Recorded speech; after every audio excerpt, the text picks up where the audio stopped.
I think it's one of the best time to build a company now. People think they need like millions of dollars to start to do something. Yeah. It's not true. You can always start smaller and then go bigger. You don't have to make a decision now and like quit your job, give up on the stability. You don't have to do it. Right? That's the beauty of right now the internet. You can start remotely. This particular item sells off really fast. What you should do is like you should order in bulk and more in advance. I think also people in the community are very open to help other entrepreneurs. I myself reached hundreds of people to ask for help and support. They were able to help me with advice, with expertise, with support, with connections, with capital, anything. Everything is kind of like matured and made it super easy for people to try, at least try.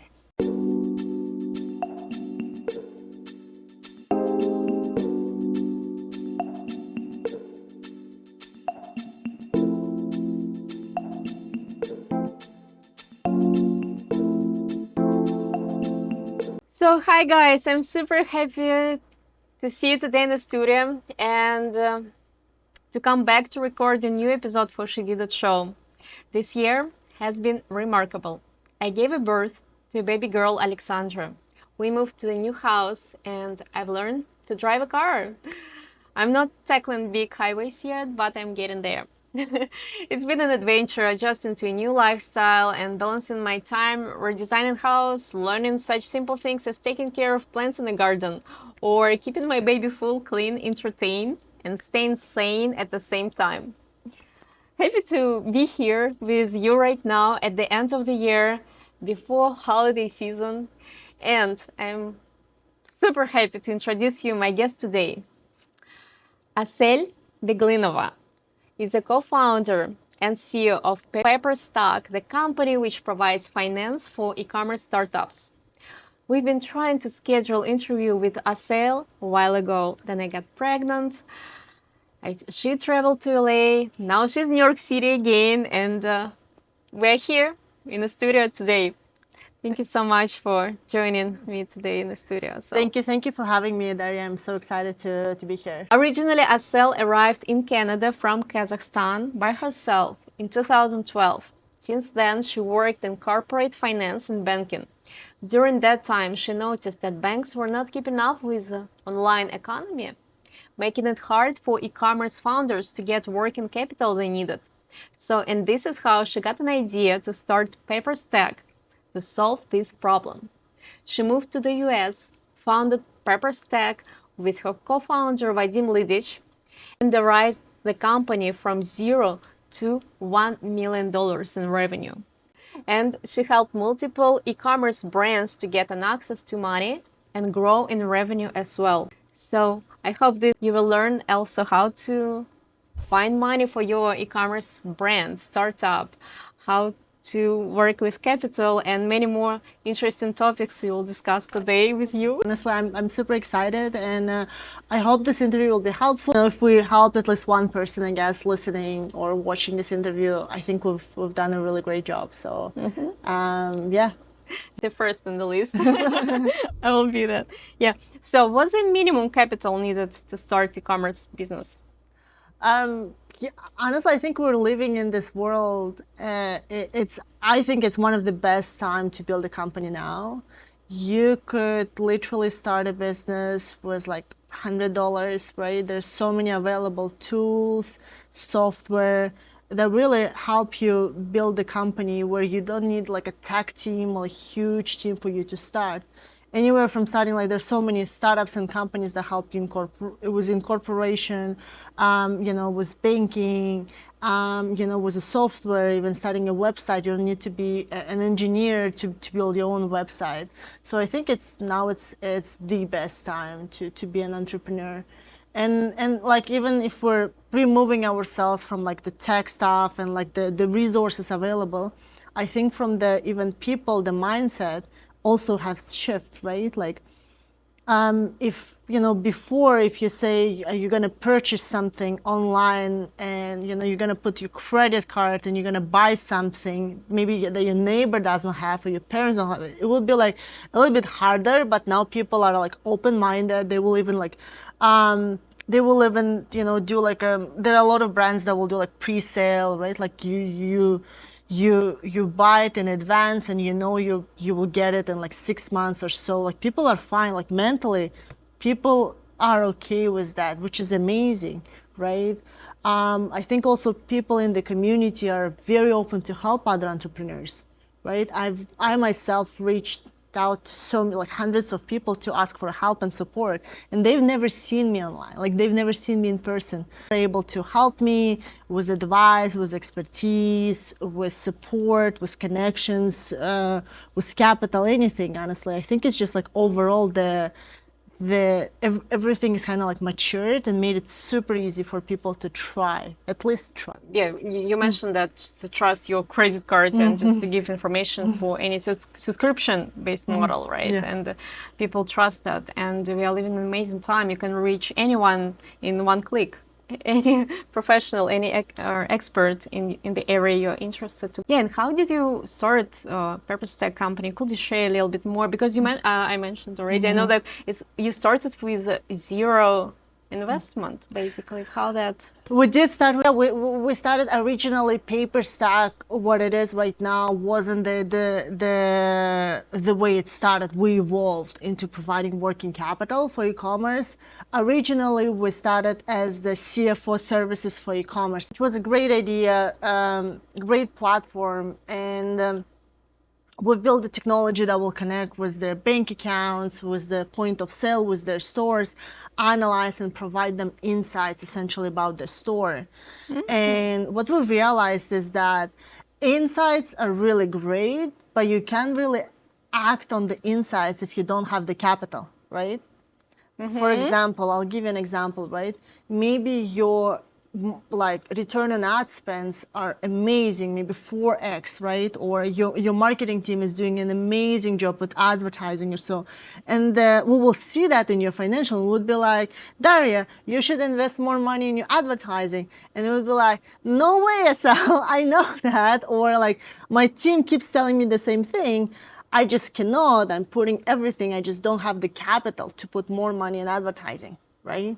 And we'll be like, oh my God, like you should. And then the other insights. So for example, we will see that companies or like brands will sell off certain SKUs or like certain items faster. And they will be out of stock for some time, right? And we'll be like, oh my God, this, I don't know, red t-shirt, I'm just oversimplifying right now, but like we'll be like, this particular item sells off really, really fast. What you should do is like you should order in bulk and more in advance. So, you will be, making more money, but also you can save and make it more profitable, because when you buy it in a larger volume, you probably can get a discount and you can save on shipping, right? Instead of ordering it 4 or 5 times a year, you can order it maybe like, twice a year essentially. And be like, thank you, Assel, I would love to do it. My supplier is offering me this huge discount. I just cannot do it because I'm always in this like circle and I'm waiting for additional cash to come in and then make essentially purchase order. And then this is when we realize we're like, oh my God, the capital is really a bottleneck for a lot of founders to grow their brands. You provide the working capital for brands, for startups. You provide it for specific things, right? To run the company, for operations. E-commerce itself is a very capital intensive business, right? Yeah. What a lot of people I think don't realize is that they go on a website, they've been following a brand online, right? And they'll just, click a button, they buy it, maybe they'll do like express shipping or so, and that's pretty much it. Or they'll buy, I don't know, the shoes or the jacket or jewelry.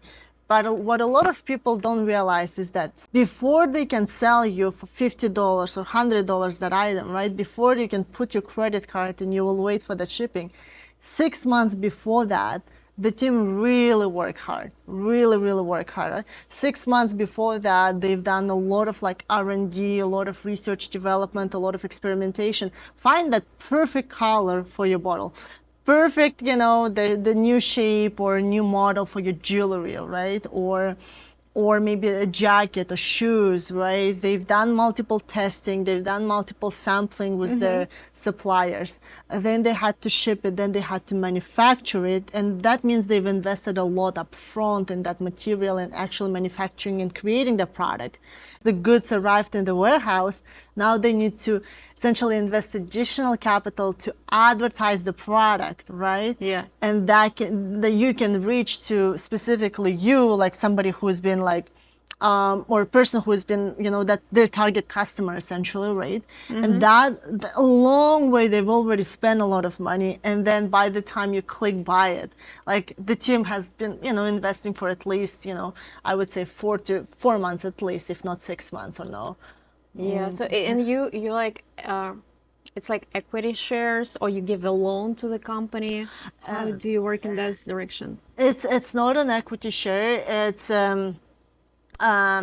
financing, meaning what we do is let's say we provide you with $100,000, right, up front, and then what we do internally, we have an algorithm that will predict how the company will perform in the next 6 to 12 months or beyond, right?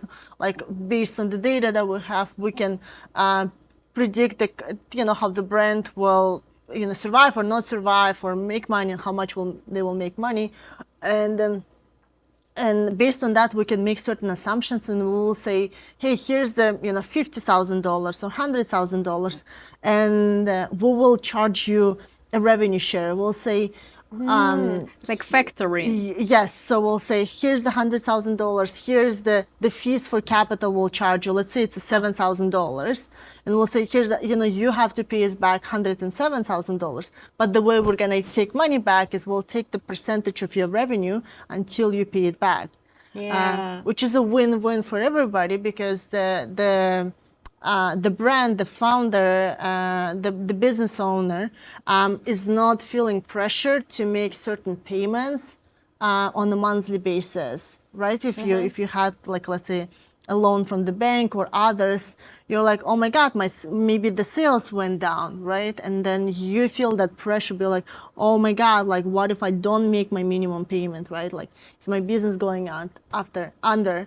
And then what we do is say, don't worry about the, making X amount of dollars. Like this specific, like every month. We'll just take the percentage of your revenue and it goes towards the balance, so that the business owner has peace of mind. Saying that, okay, like, I know that you guys take it automatically. I don't have to worry. I can focus on running my business.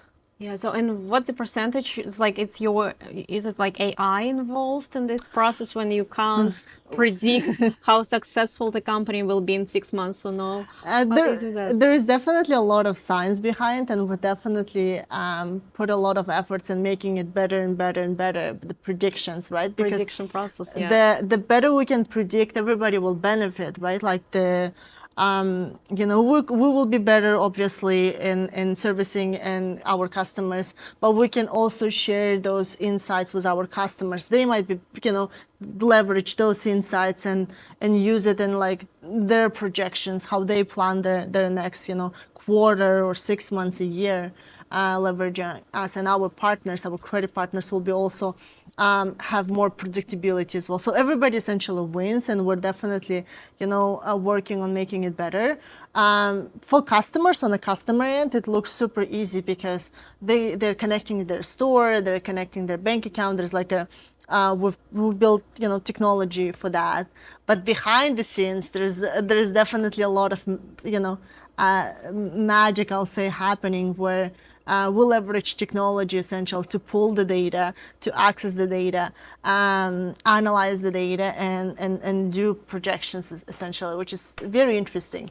Yeah, it looks really interesting, like really interesting projects. For example, let's say I'm a startup, some e-commerce brand, and I'm thinking, what should I pay attention? Like, which key metrics I should pay attention just even before considering that I can apply for your platform to your product? Our minimum requirement is, like, the companies should be existing and producing the revenue for at least 2 years, right? So we do it based on the historical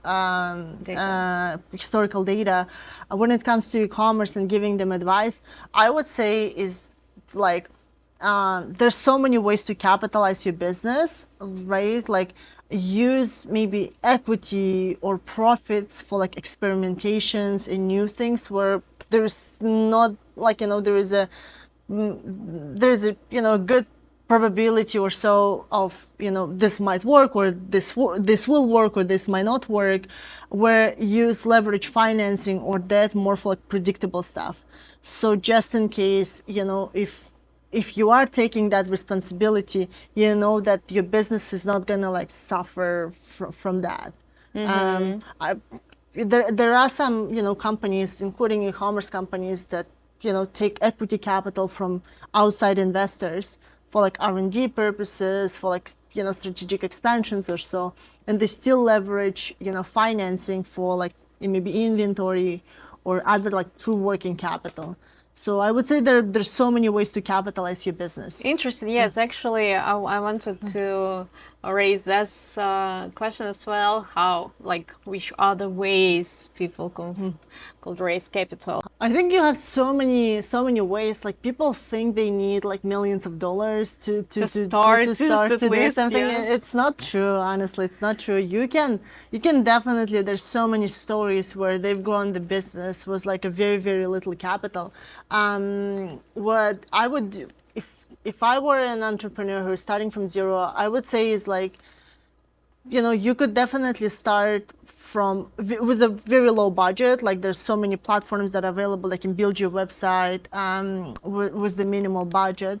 But the other thing I would take a step back and analyze, analyze yourself as a founder or like your co-founder as a team and be like, what's our strengths? Right? Maybe you are a founder, you are a business owner who is really good at like creative, right? Maybe at building something unique, or like maybe social media, maybe you have something like that, right? So maybe then go and double click on that. Maybe you could build something and you can communicate it to the world in a very unique way, which will make you stand out essentially, right, and attract more eyes, and that means you will get more customers. Maybe you're somebody who, and that's one way, right? Then I would say maybe go with like messaging, like maybe focus more on like messaging, brand concept, like just building and like from that angle, right? Maybe you're somebody who can design the jewelry in a very, unique way that nobody has thought about it or so. Like, it's just because you're so talented, right? You don't need a designing team for that because you can do it yourself. That saves you a lot of money, right? That's right, yeah. The other way would be like, maybe you're a founder who has a very deep knowledge in a specific area that nobody else has been like paying attention to, for example. Maybe it's a skincare, right? Maybe you had an issue with your skin, and maybe that you wish other big companies paid attention to, right? Because everybody has its, unique situations, unique challenges. And you as a founder, you spend so much time researching about this issue and the cause and trying to connect with other people, how they solve it, that you have that, knowledge power that not a lot of people have, and obviously you're 2 to 3 steps ahead. And when you will be creating your own skincare formula, you would be so precise, so focused on this specific cause and solving specific problem that will resonate with other, millions of people, and that will also help you. So I think I would still go from the strengths in your own story. Entrepreneurs, they could use some mentorships. Like, what's the role of that will be growing the business based on your experience? Collaborations with some big brands, for example, at the beginning of their way. Maybe it's kind of like, if we talk about the creative industry, it could be like some blogger decided to build their skin product, for example, or some other product and could collaborate with some bank, for example, who is supporting the same cause, like, for example, like female empowerment, right? It definitely, you should ask yourself a question, right? Like, are you as a founder okay with that? Like, if you're getting that big, essentially, big whale doing business with you, you understand that you have to understand like what's their agenda, what they're trying to get out of it. Will they have certain compliance issues or certain way where they expect the product to meet certain standards, right? And does it require additional resources for you to invest? And then, okay, if it does, where are you getting this gap? Is the big partner gonna be the one that filling out the gap for you? Okay, then if they're doing it, are they gonna have essentially vote in your company? Like how much autonomy then you will have in creating your own product, right? Let's say if you're gonna collaborate and be like, maybe you wanted to put sparkles on your labels, right? But then now you're collaborating with another company, which could be a huge opportunity for you, and they will say no sparkles. Are you okay with that? I'm obviously I'm oversimplifying that's actually good things to think about. But then you have to think about pros and cons, right? And maybe that big partner has something has exactly specific thing that can bring on the table that can 10x or 100x your company. Then maybe it's okay to give up on sparkles, right? Like, you really have to ask yourself a question.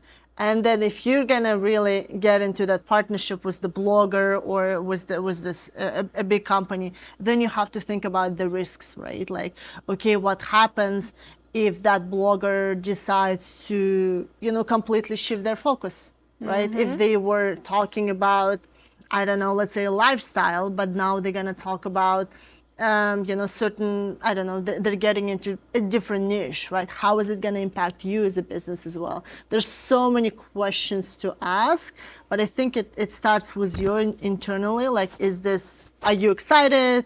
What's the potential and what are the risks here?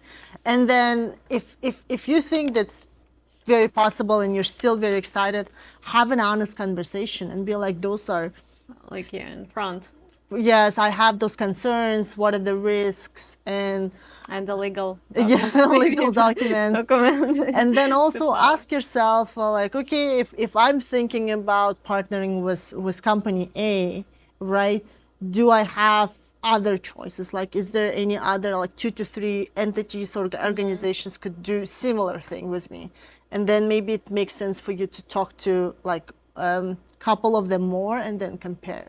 It's great when you have the power to make all the decisions at your company and if you want to have a second head, right, or someone to give you advice, it's also a great option. But for every people works differently.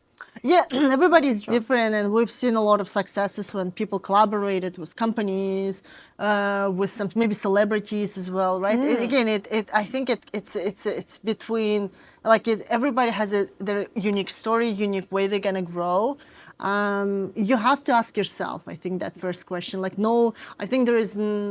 You could definitely rely on mentors and ask for advice, but it's you're the one who's taking that responsibility. At the end of the day, you're the person who will run the business, right? Will deal with that every day. It's up to you, but I think it's fun, honestly. The fact that think about this, right? The fact that right now entrepreneurs have a choice even or an opportunity to collaborate with big brands, companies or so, like, it's amazing, right? I don't know if it was even possible like 20 years ago. You could think and be like, should I collaborate with L'Oreal or should I But they create actually lots of programs right now, like it's kind of accelerators and they want to grow new brands. Yes, under their branches, and I hear that from some entrepreneurs who already have their own brand, but they are considering to. I think it's amazing the fact that you have that choice and opportunity. It's incredible the fact that those big companies are open for experimentation because they're also taking a risk as well, right? Like those big companies, we don't know, this founder is starting out. Like there's so many risks they're taking as a big company as well. The fact it's more like as a reputation, because they put their name right there as well. Yes, and they've been building it for decades or centuries as well, and I mean, I commend, honestly, and I definitely think it's the really amazing time for founders to build the companies. There is no one recipe that works for everybody. There is no one recipe, but I think that's what makes it super beautiful. That's true, yeah. Actually, I wanted to talk a little bit like about the e-commerce generally. Like you mentioned, it's the best time to to start the business, and I think I agree with you. It's an amazing time. But do you feel like working for so many years with different entrepreneurs in e-commerce, like the scene changed today? Is there like any trends today specifically? People who just want to start the business should pay attention to? People who are thinking about but not sure about diving into entrepreneurship and starting their business, I would say take your time. You don't have to make a decision right away. It might take you a year or further, right? Start it as a side hustle.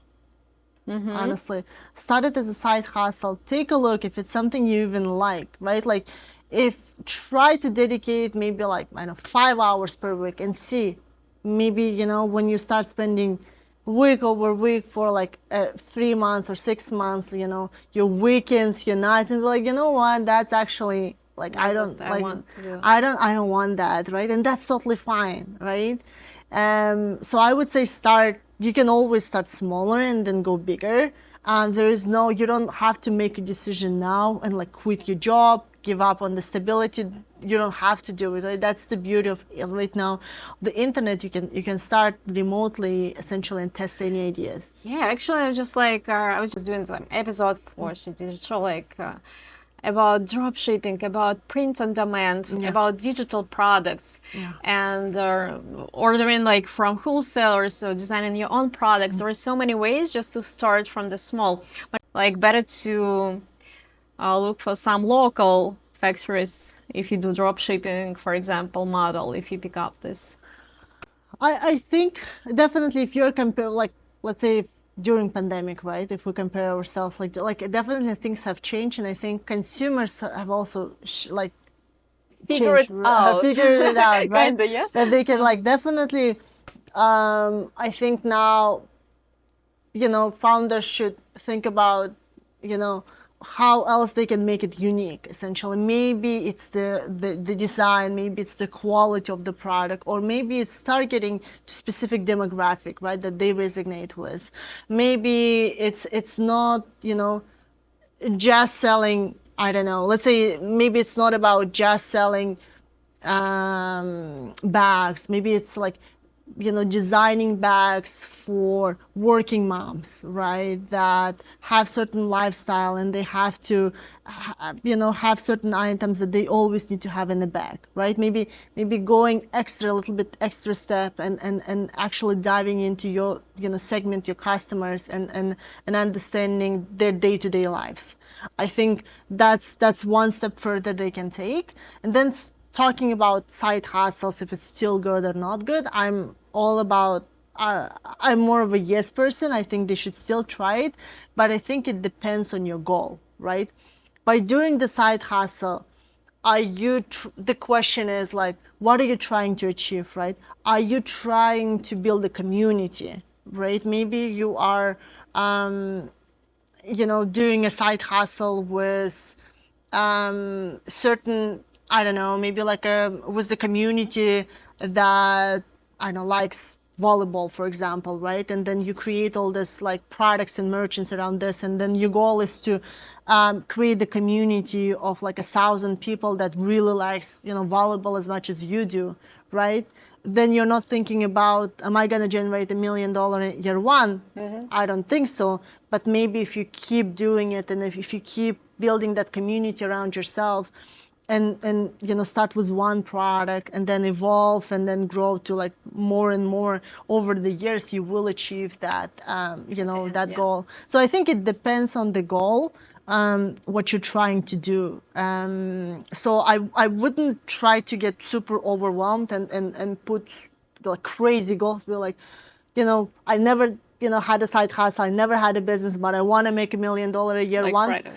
Right? Probably not the best approach. I will really try to take it like easy. Yeah. Maybe step one could be, can I put something on the internet and can I design the product that will, resonate with these people, and can I reach X amount of people on the internet, right? Like maybe through ads, can I create the ads in a way that can make those people click, the website and learn about the product, maybe this way. So I wouldn't push too hard. I would take it step by step. Even like just maybe with MVP, with some A/B testing, just something, just to test an idea first, and then what I hear also you tell to kind of customize it more, to create it for more specific audience, just to go a little bit deeper.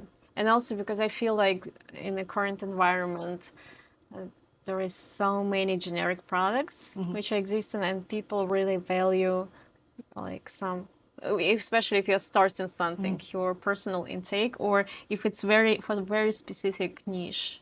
It is definitely, and I think customers right now are getting, also they want to do their own research, right?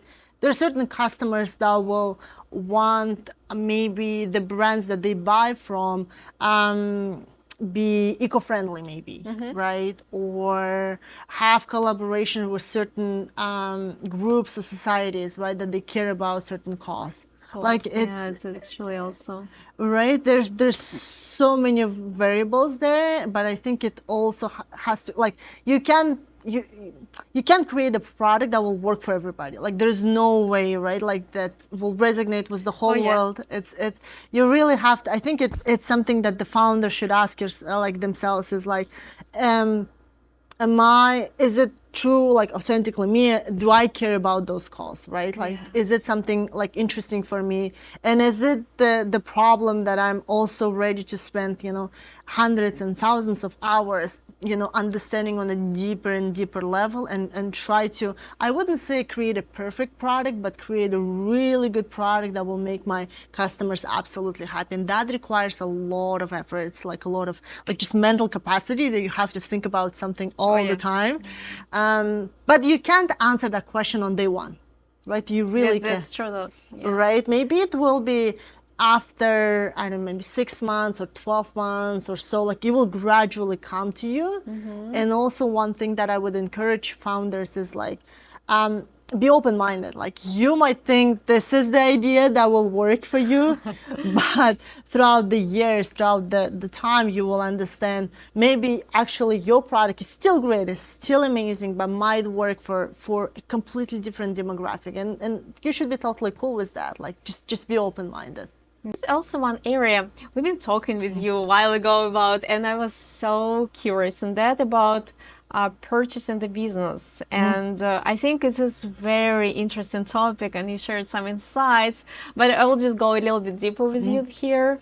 For example, let's say if still the person is thinking to start a business, and you can go one way, you can build on Shopify, the website, and just go from there, right? Or you could find a business which is still existing, but is for the purchase. The biggest issue probably to find this business, right? I think this is the biggest issue. And what are the sources? How would you source for the business to buy and then to develop it? It's definitely great topic. There's so many, like there are websites. I think there's Microacquire and others where you can buy different types of businesses.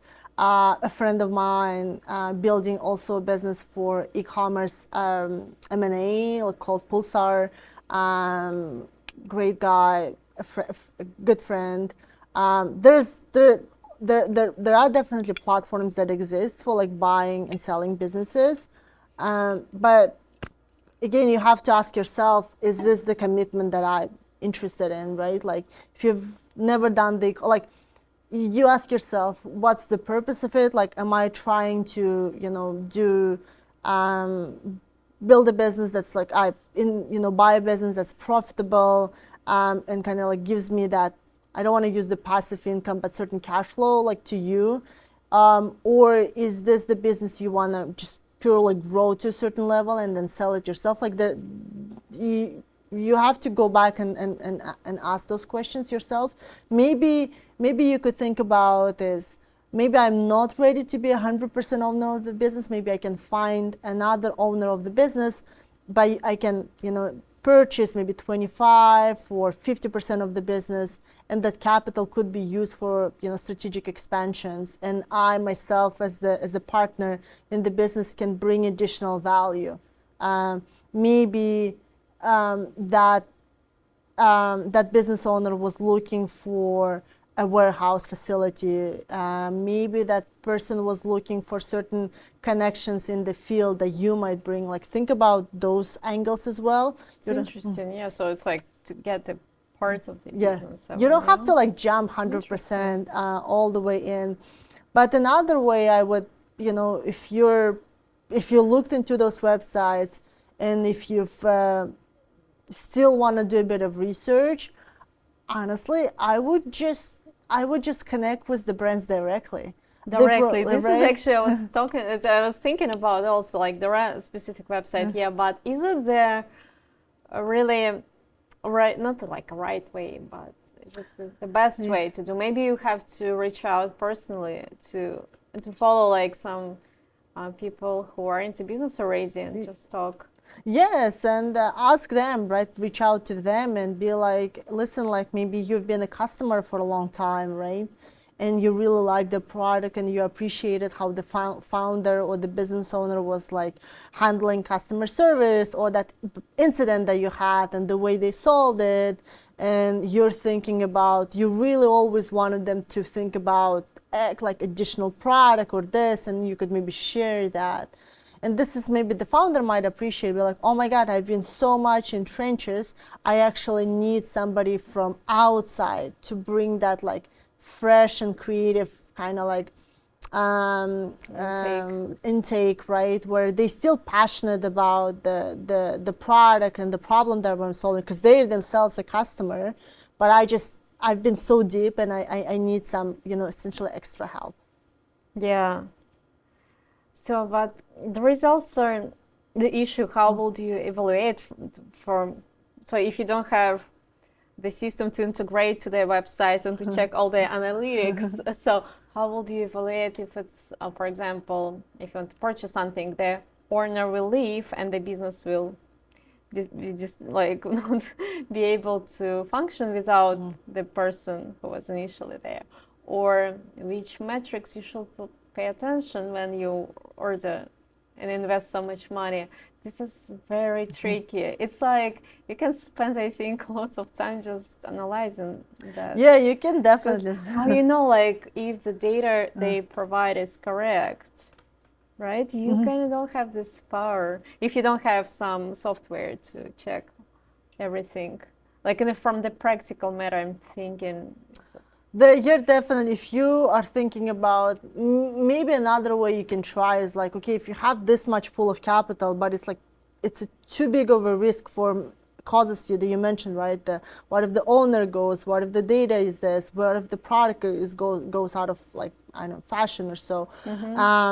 Maybe step one could be like taking a smaller pool of capital and maybe investing it across 10, 50 brands. Right? But like on a smaller level, maybe coming as an angel investor. And to know more about their business. Yes, and see how it behaves. But you have that portfolio approach, right? Where you're like, okay, if I've invested, like I don't have the single asset exposure where like if something goes wrong with this specific owner, like all my, like essentially this is all done. But like if you invest in like 10, 20, 50 companies, but on a smaller checks, you could learn, you could build relationships with founders, you could be that helpful, valuable investor that would, be available for them, just for like as a soundboard, or maybe as to brainstorm, to tackle certain challenges. And you can put yourself in their shoes, maybe for an hour or two every week, but you could see what they're going through. And you can right? really learn about it. Yeah, to learn and help them to solve those problems. Maybe they would call you and be like, I'm looking for a bigger warehouse facility, right? Because we're really growing, and then you might be able to help them and be like, you know what, let me help you. Let me actually help you evaluate. Let me pull my connections. Let me go to those warehouses with you. And actually, you will help them do due diligence, but you will learn so much by doing that, and be like, okay, this is good, this is bad, why? Like you will understand how the founder is thinking. Is it something you practice when with your clients in Paperstack? Do you go inside of their business details? Like, do you provide them your feedback? Do you help them to evaluate which areas of the business have to be improved? I'm like super passionate about like Paperstack and Paperstack customers, but I also have to be mindful, right? Like they're super busy themselves, right? Like I want to be mindful. There's so much I want to share with them. There's so much I want to help them with, but I know they're the ones that are at the end of the day driving the car. They're the ones that are in trenches 24/7.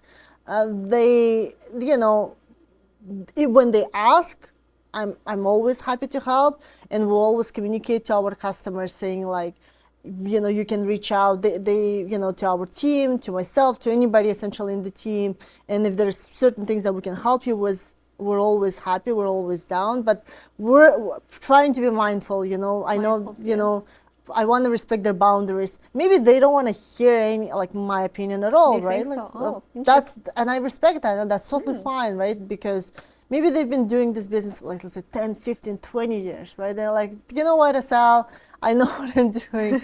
Totally cool with me, right? But if they ask me, I'm always happy to help. And if I don't know the answer, I'll tell them, but I'll try to bring somebody else that knows it better.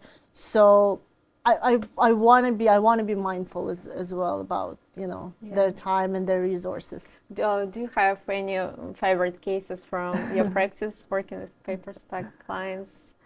It's like asking who's your favorite kid. It's like asking who's your favorite kid. I love them all. Maybe one of the latest. So do you have like any seasonal businesses, or do you like work only with businesses who work like during the whole year? It's just like right now it's a season, right? It's like Christmas time. Maybe you could give some just examples of our customers have like revenue and sales throughout the year, but obviously depending on the types of product they sell, they might have extra demand or spikes in sales during this, depending on the season. But when it comes to my favorite companies, it's really hard for me to say this one I like the most and those ones I don't like. It's you truly get like essentially buying into their progress, their growth, their story. We have a lot of customers that's been with us almost since the inception of Paperstack, and they're still with us, and we've seen them growing as well, and it's incredible to grow with them as well.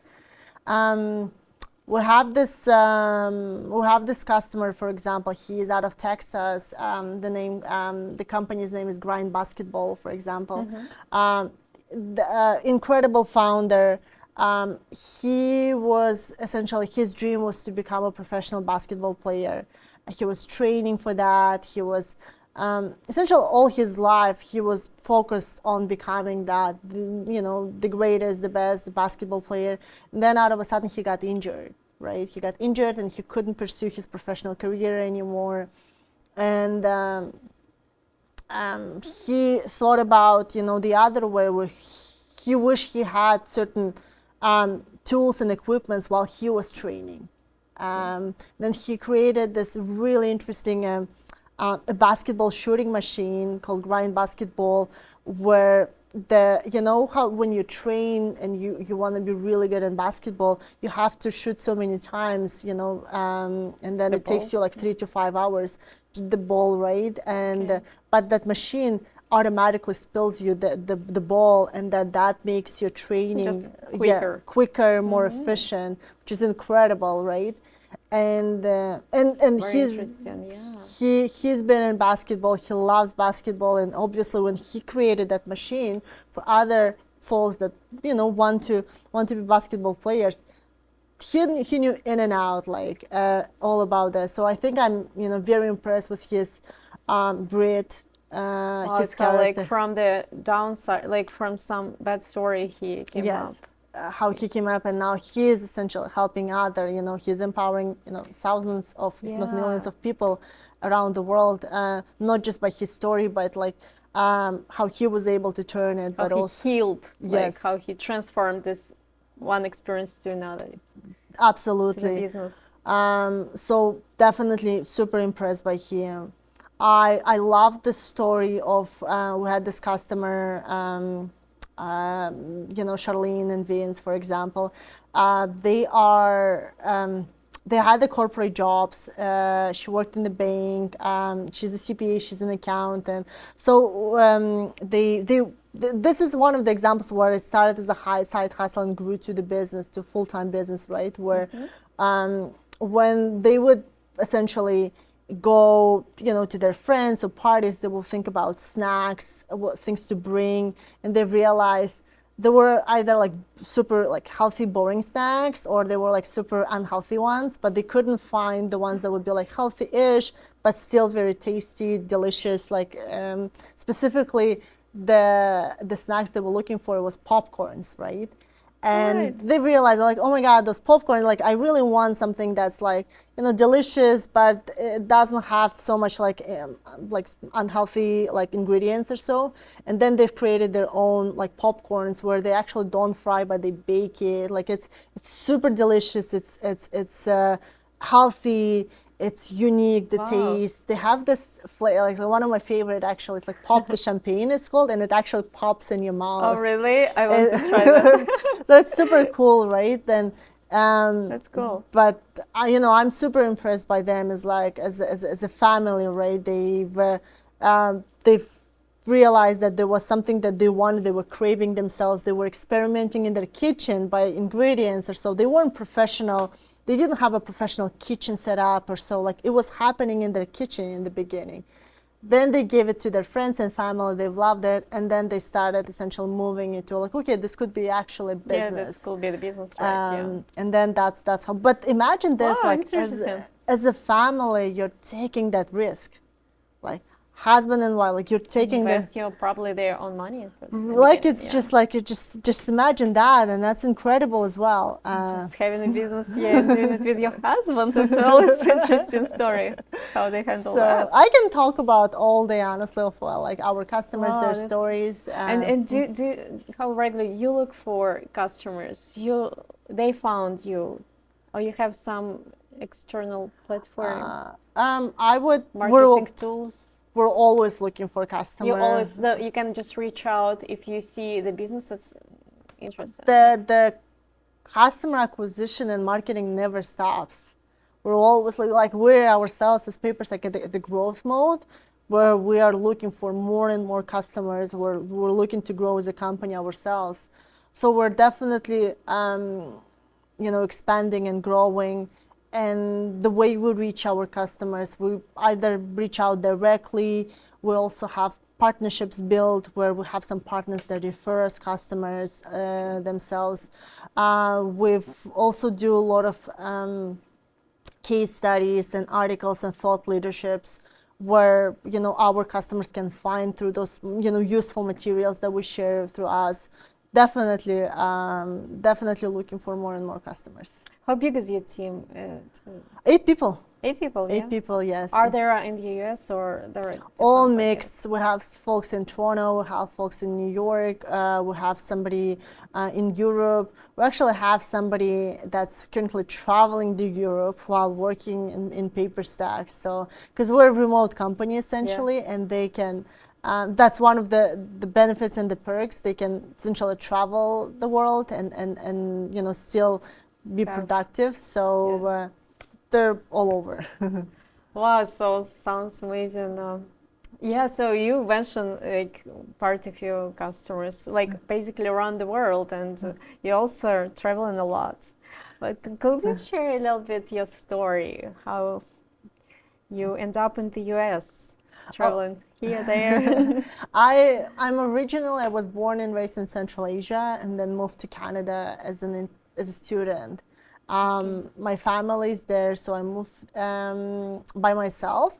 And that was a very interesting moment where you essentially have to, you're in the definitely a new continent.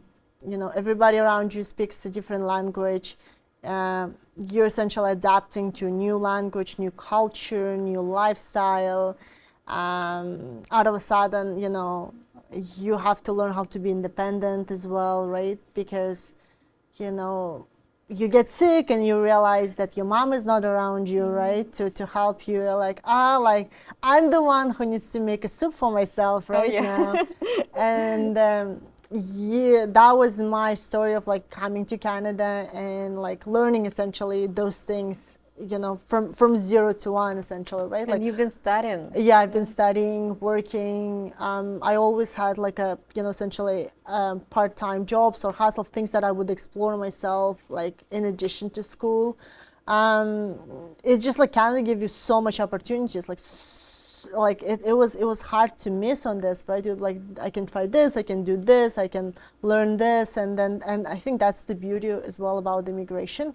You get to try, get to learn about other people's culture as well, because in those, in US and Canada, there's so many other immigrants that come from different part of the world. Sometimes you've never heard of this country, right? Or culture or the language, and out of a sudden they invite you to their celebration, right, of some holidays, and you're like, oh my God, like I could read about it in a book, or it's not New Year. There are other holidays. And then you get to try their food, you learn about their traditions. Yeah. So, and I think that's the beauty part of immigration, and I'm super grateful, and I feel very privileged to be in a position where I had this opportunity in my life where I could essentially travel across the ocean and try something completely new, right? And my family, my parents trusted me with that.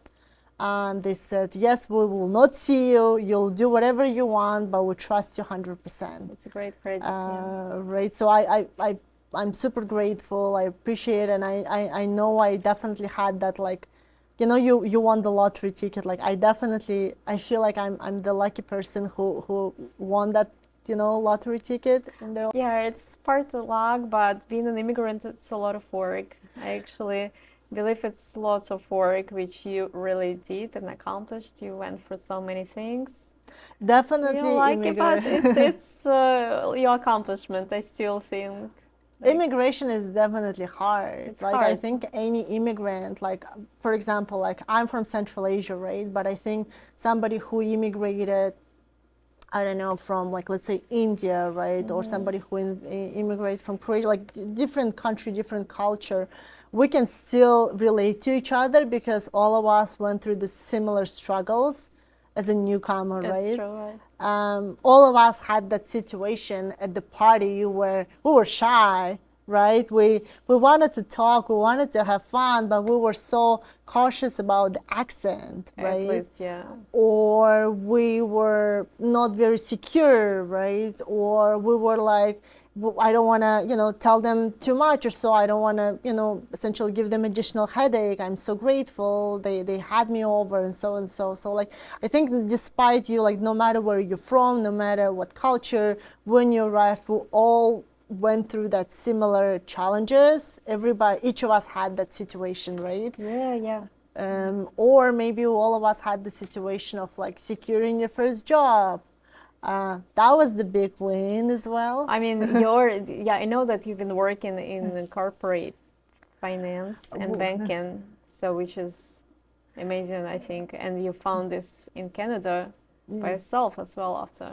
Definitely, but I wouldn't be able to do so if I didn't have, people that supported me, people who coached me.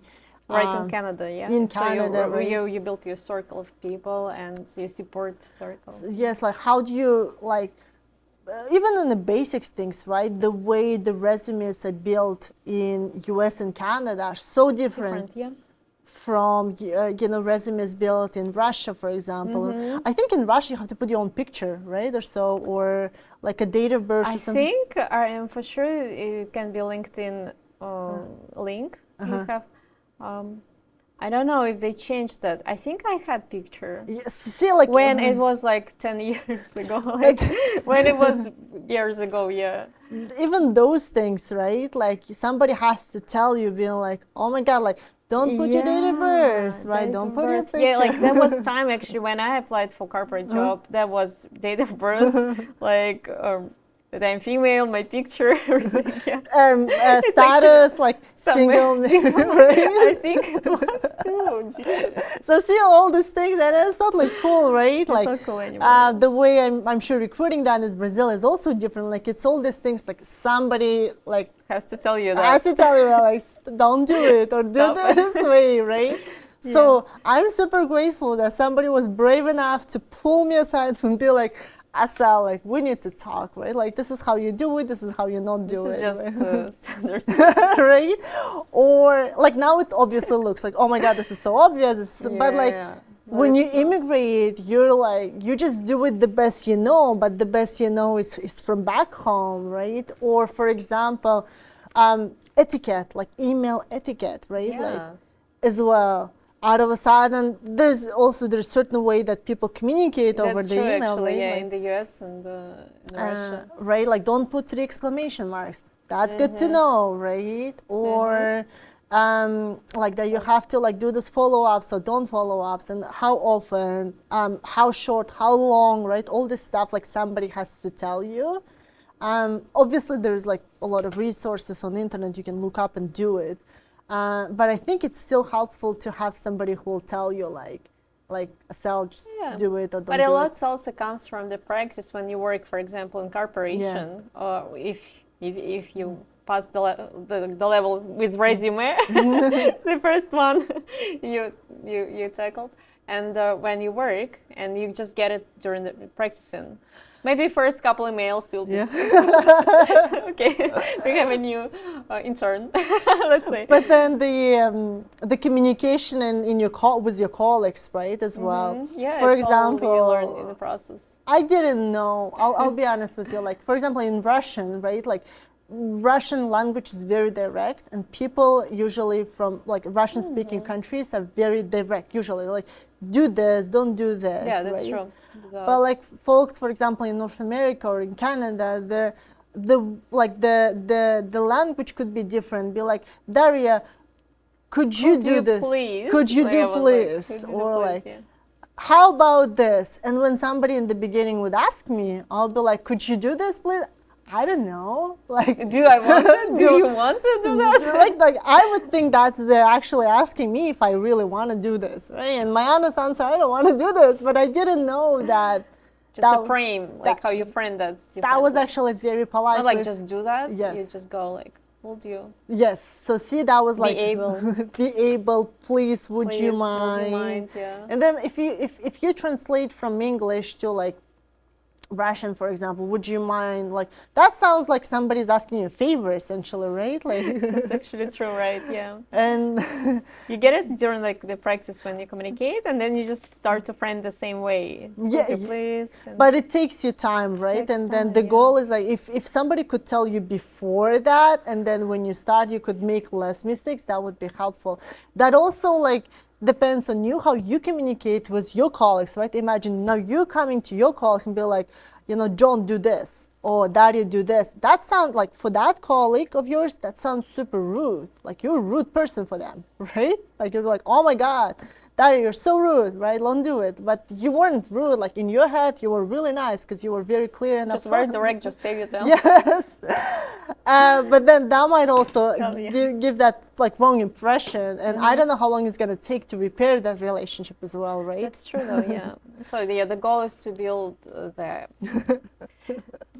communication and to get to the result you want. Yes. At the end, if you work with international team, especially. So and you work actually with international team part is here, there, yeah. And how your mindset shift, like transitioning from working in a company to working for yourself to be entrepreneur? I wish I had this answer, but like, oh my God, I completely transformed myself. I am a different. I don't think so. I think I'm still in my journey of like working on my mindset. I think my immigration journey really helped me become the entrepreneur, I think. Because as an immigrant, you really have to figure out a lot of stuff. And Just by yourself and just to adapt really quickly, yes, yeah? super quickly.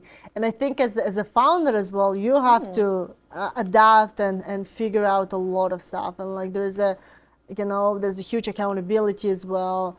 There is that, I guess, like additional stress of uncertainty, which is very similar to like immigration journey that you have. True. I think so, but like, I'm honestly, I'm super grateful for every stage of my life. Like, if I didn't work in the bank, I wouldn't be able to create this product, right? I wouldn't have that industry knowledge. If I didn't have that immigration journey, that wouldn't, I built that grit and that personality, I think, through immigration. So like all these things really helped me become who I am now, and I'm really excited to see my transformation as a human being, 5-10 years from now. I think, as we progress as well, as the company grows, it will require me to also shift my mindset as a leader, as a human being, as an operator as well. Like I will have to also grow and learn new skills. Yeah, but do you think it still will be entrepreneurship? I'm very happy, very content where we are. Like I'm actually having a lot of fun building the company, even though it has its own ups and downs. Like I don't want to give that impression that everything just goes up and the right. No, definitely no. There is like, highs the highs are very high, lows are very low. Like emotionally, it's a very lonely journey as well. It's pros and cons. Yes, it's entrepreneurship. Definitely. But I can go like this, like an up and up. And then when it's higher, like you're thinking nothing is impossible, sky is the limit. I could also do this and this and this and this, right? Like you just feel so empowered. But then when you're going through like some, lows or, things didn't go as you planned, it went in 30% less or 50% less or 20%, you're thinking, you have this negative self-talk, right? You're like, oh my God, it's gonna be worse, it's gonna be this and this and this. So I think it's just like emotional roller coaster. But with the journey and the longer you are in this journey, you're getting, like your skin gets thicker and you get, I wouldn't say like nothing hurts me, but it's definitely like it's easier for you to handle this volatility. Yeah, during the time, so in practice. Yeah, it's practice. So how do you support yourself in these moments when you feel low? Do you have any maybe wellness practices or something outside of the work which helps you? Or maybe just to create a schedule to have some, I don't know, gym classes or just to do something? I think I'm still like on my way. It's still the journey. I've done some changes this year, for example, when I do like yoga, when I do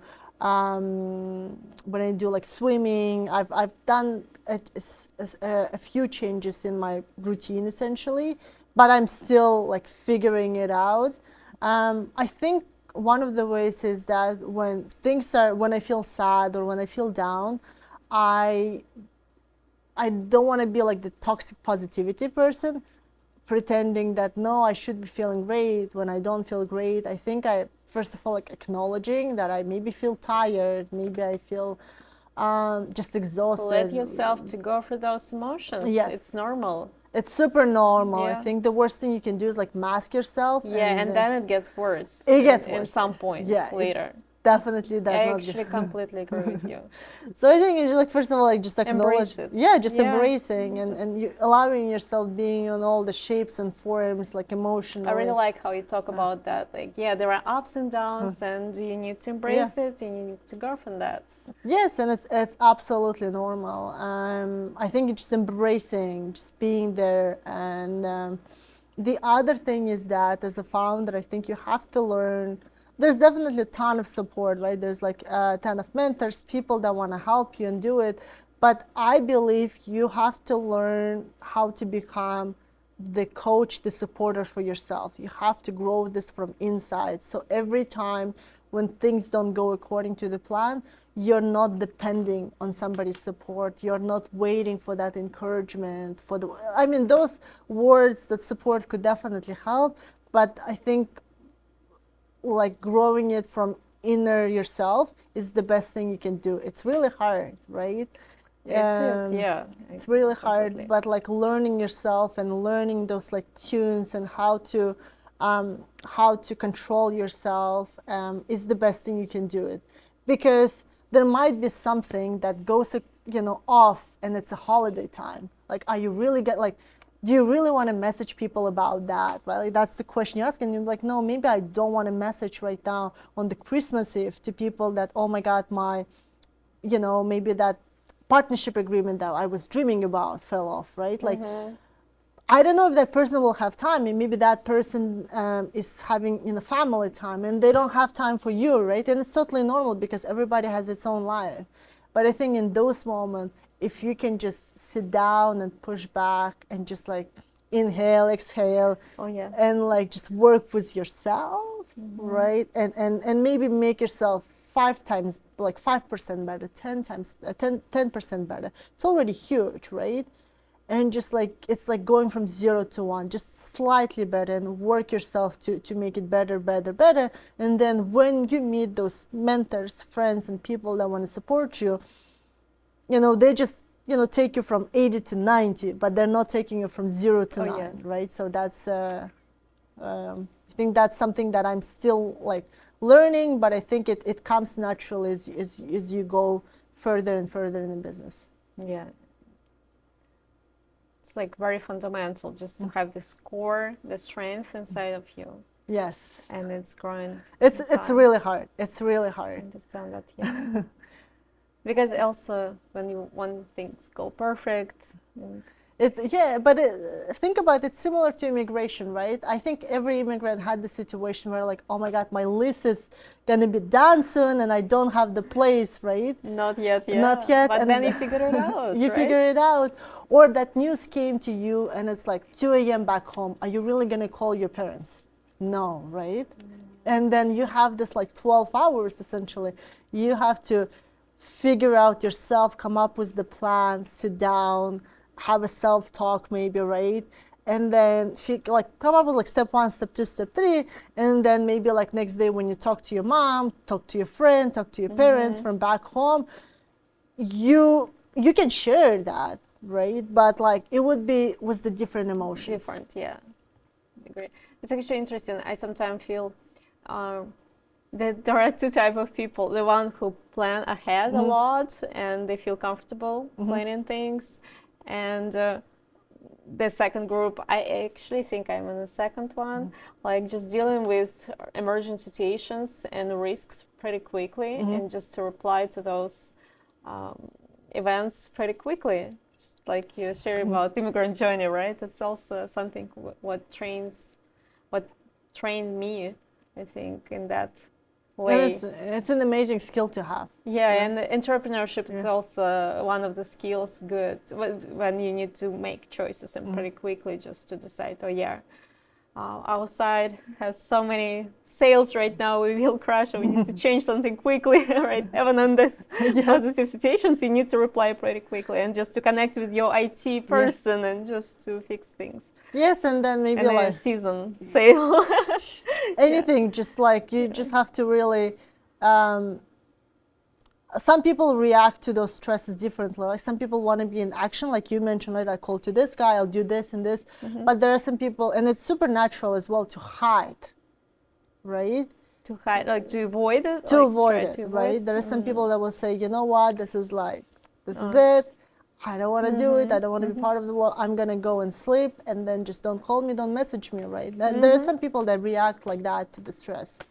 If it saves them and doesn't crush the business, it's also the way to do. But then the question is like, there's only like, you will wake up, but the situation is still be there, right? It will be not fixed, yeah. It will not be fixed. Yeah. So I think growing that from yourself, and like how do you respond when those stressful situation happens. Maybe you shouldn't respond. Maybe the ritual should be, don't respond right away, go for a walk.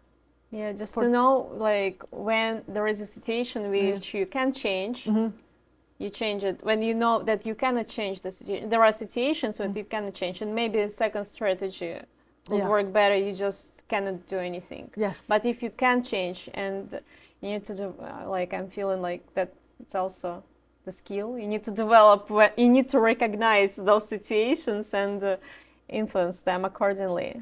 Yeah, and yourself. You have to know your superpowers, right? You know, like when something happens, you're like, this is within my wheelhouse. This is something I can do, and you focus all your energy there. Yeah.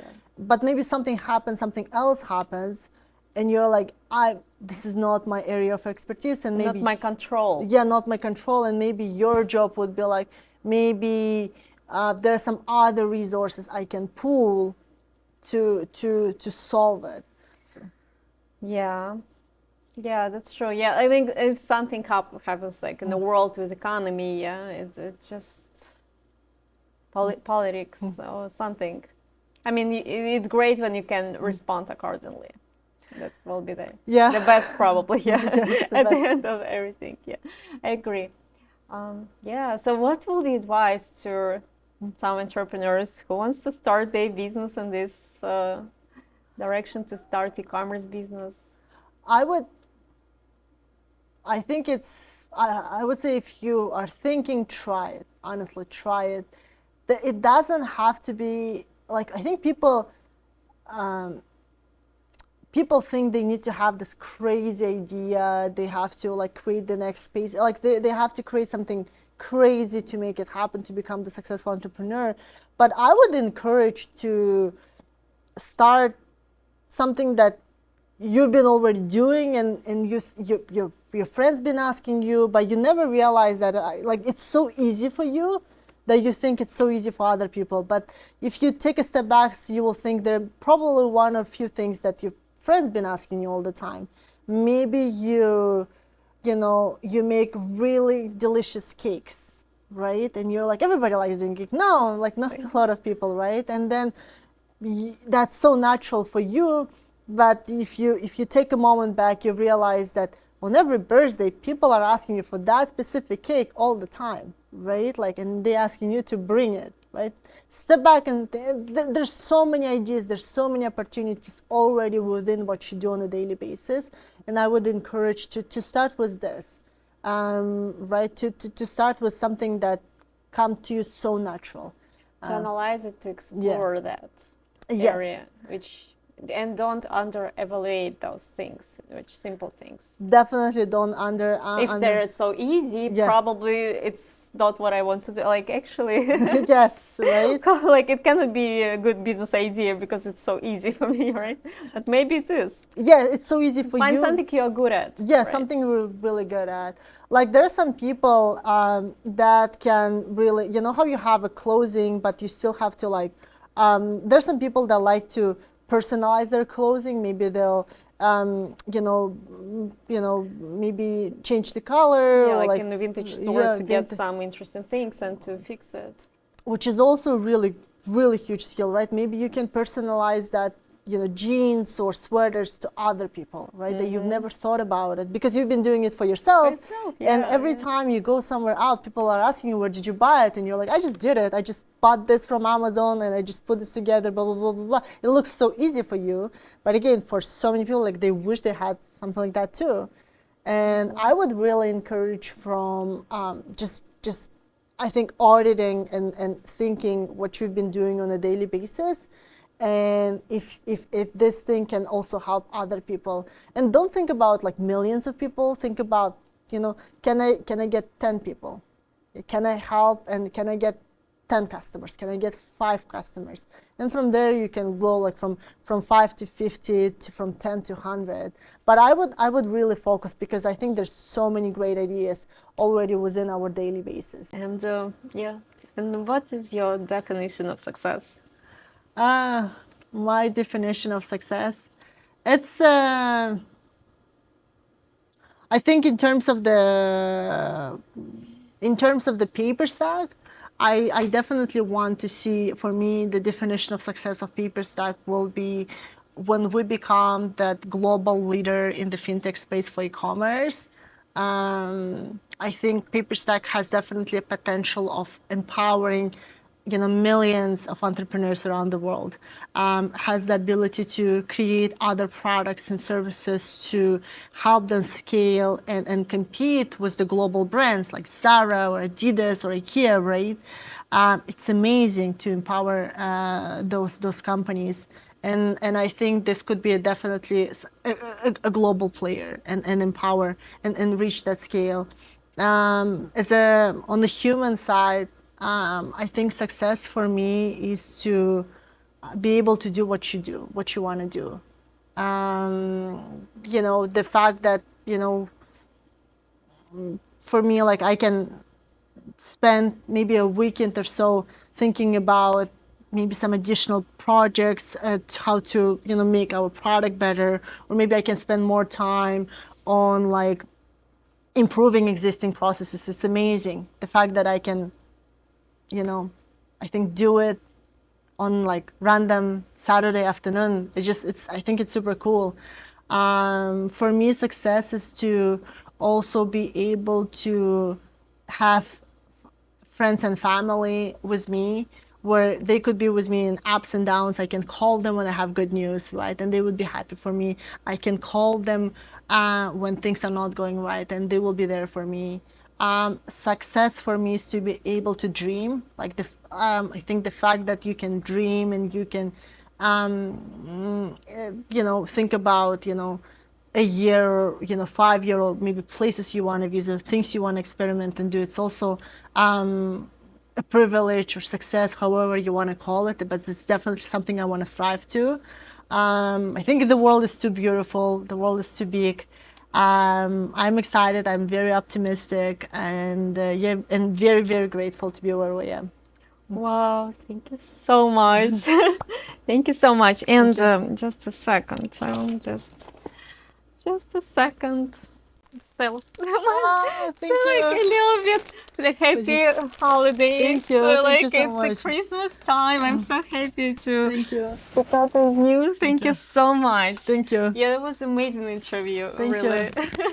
Thank Yeah, I you. hope your business and everything you do will reach those goals, and you will achieve everything you're dreaming about. Thank you. Yeah, Thank you so much. Thank you for having me here. If you need anything during your editing or so, let me know. Happy Oh, to support. okay. Thank you. Спасибо большое. Yeah, Спасибо. спасибо. All right. Thank you so much for watching us, and subscribe for our channel, and see you next time at the CDD Show.